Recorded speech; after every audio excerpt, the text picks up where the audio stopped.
ketemu lagi bareng Bu Vivi. Hari ini kita akan melanjutkan materi minggu kemarin. Minggu kemarin kita membahas mengenai kemajemukan masyarakat di Indonesia.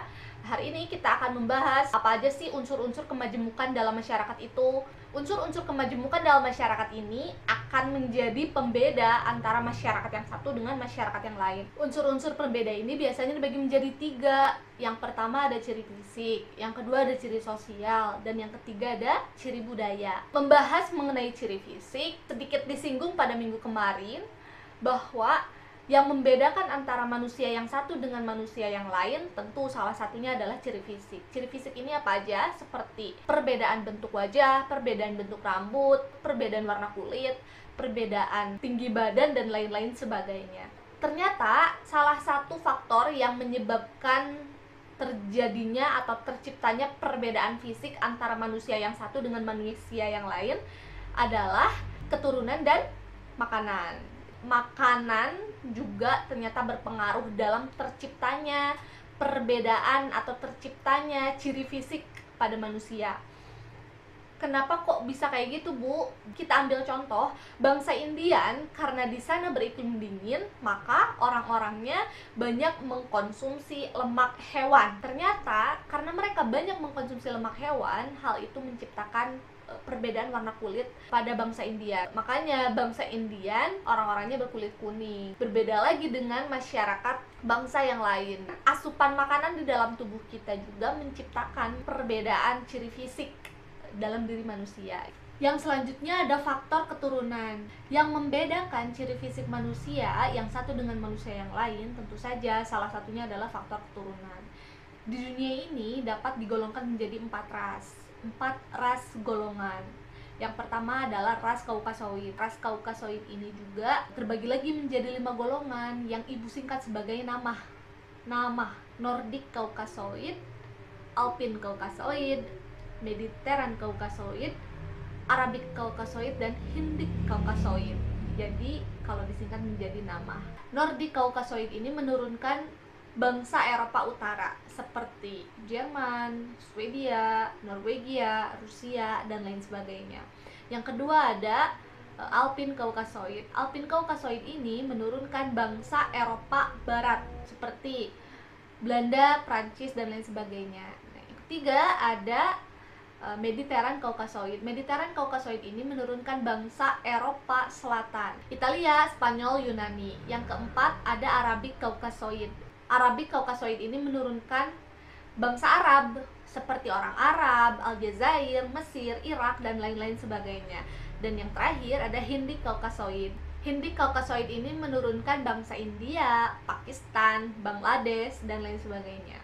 Yang kedua ada ras Mongoloid. Ras Mongoloid ini dibagi lagi menjadi 4 ras yang ibu singkat sebagai AMIP, yaitu Asiatic Mongoloid, Malayan Mongoloid, Indian Mongoloid, dan Polynesian Mongoloid. Asiatic Mongoloid ini menurunkan bangsa Asia Timur.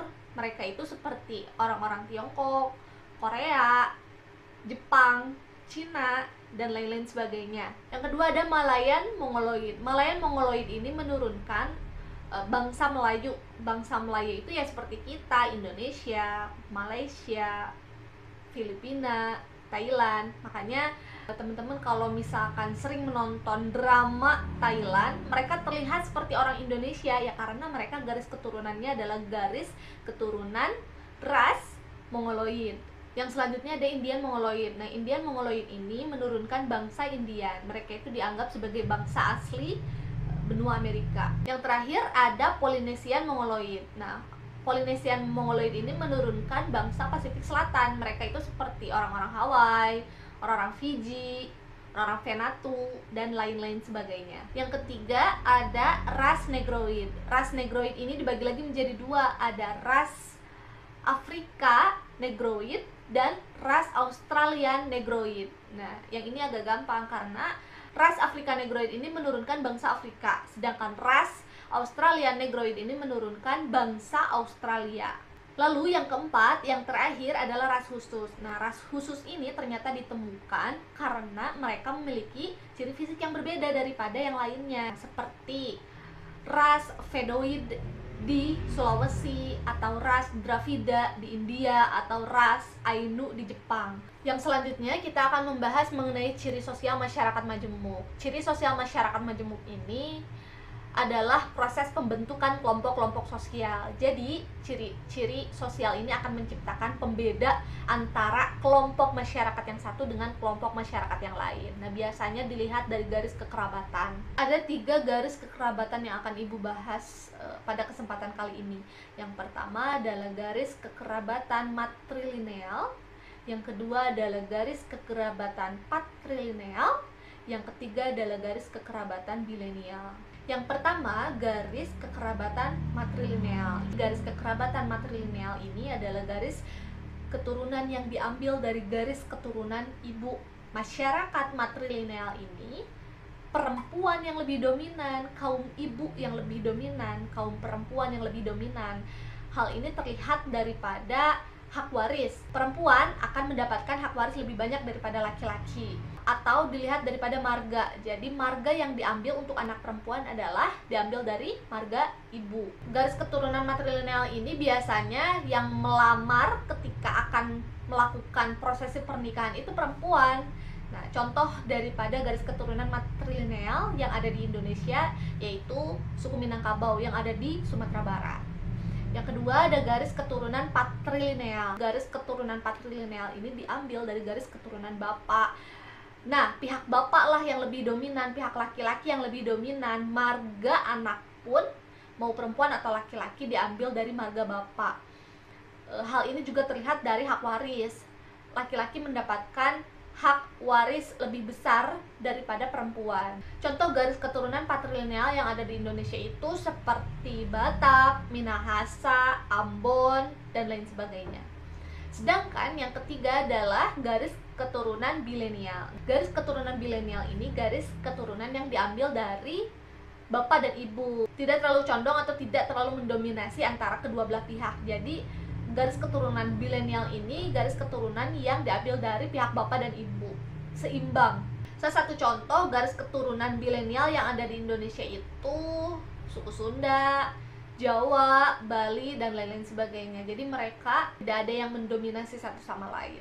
Selanjutnya adalah ciri budaya. Ada 7 unsur ciri budaya yang membedakan antara kelompok masyarakat yang satu dengan kelompok masyarakat yang lain. Yang pertama adalah bahasa.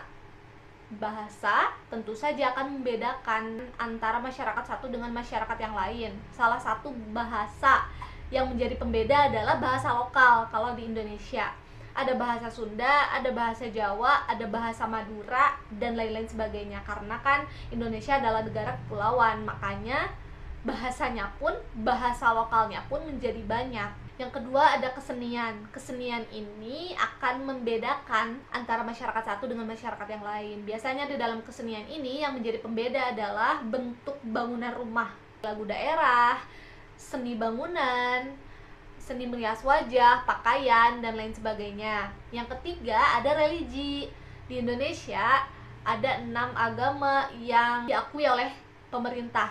Yang pertama adalah agama Islam, yang kedua adalah agama Kristen Katolik, yang ketiga adalah Kristen Protestan, yang keempat ada Hindu, Buddha, dan yang keenam ada Konghucu. Itu adalah 6 agama yang diakui oleh pemerintah. Yang keempat ada sistem ekonomi. Nah, sistem perekonomian ini akan menjadi ciri khas bagi suatu masyarakat. Contohnya, apabila ada sekelompok masyarakat yang tinggal di tepi pantai, maka sistem perekonomian yang akan mereka gunakan adalah melaut. Tentu saja mereka akan menjadi nelayan, tidak mungkin mereka akan berkebun karena tidak ada lahan untuk perkebunan di tepi pantai. Berbeda dengan masyarakat yang tinggal di pegunungan atau tinggal di dataran rendah, mereka akan cenderung berkebun. Yang kelima ada sistem sosial. Sistem sosial ini sudah dibahas ya. Jadi sistem sosial di masyarakat Indonesia itu ada 3. Sistem sosial patrilineal, matrilineal, dan bilenial. Yang keenam ada sistem pengetahuan. Hal ini sangat berhubungan dengan kecenderungan apa yang dekat dengan masyarakat. Apabila masyarakat tersebut tinggal di tepi pantai, maka pengetahuan yang mereka ketahui adalah pengetahuan tentang pantai, pengetahuan tentang mencari ikan dan lain sebagainya. Apabila masyarakat tersebut tinggal di dataran rendah atau tinggal di dataran tinggi, ya pengetahuan yang mereka dapatkan adalah pengetahuan yang dekat dengan mereka, yaitu cara bercocok tanam di tanah yang dingin, cara bercocok tanam di tanah yang panas, dan lain sebagainya. Yang ketujuh, yang terakhir, ada teknologi. Nah, teknologi ini cenderung akan semakin berkembang seiring berjalannya kemajuan. Pengetahuan teknologi ini adalah pengetahuan untuk mengatasi gangguan alam. Sebagai contoh, bentuk bangunan rumah panggung ini ternyata efektif digunakan yang tempat tinggalnya masih mendapatkan serangan buas, makanya mereka menciptakan rumah yang lebih tinggi atau rumah panggung. Jadi teknologi ini ternyata adalah suatu pengetahuan untuk mengatasi gangguan-gangguan alam, gitu ya.